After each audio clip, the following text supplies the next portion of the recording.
Magandang hapon! Kumusta po? Narito po ulit ang update natin para sa lagay ng ating panahon. Ngayong hapon po ng March 3, 2025. Sa ngayon po ay nananatili na walang anumang banta ng sama ng panahon sa loob at labas ng ating area of responsibility. Easterlies o mainit na hangin na mula sa Pacific Ocean ang umiihip ngayon dito po sa ating bansa.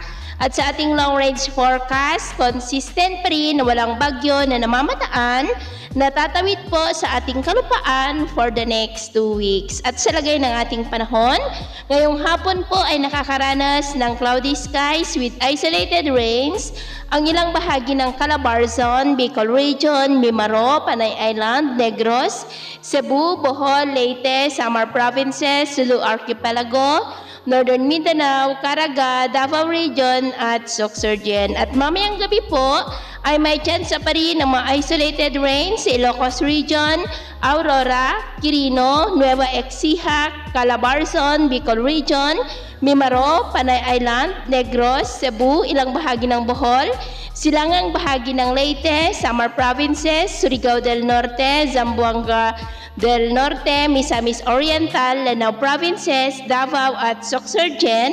Kaya mag-ingat pa rin tayo dahil posible po ang mga banta ng mapagbaha at pagguho ng lupa.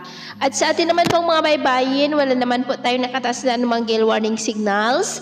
Pero iba yung pag-ingat lamang po kung papalaot tayo para mas makaiwas sa mga sakunang pangkaragatan. So, yun po ang latest update natin sa araw na ito. Tagapamuli si James na nagsasabing, sa kahit na ng pagsubok po na darating sa ating buhay, huwag na huwag po tayong mawawalan ng pag-asa. Thank you and God bless!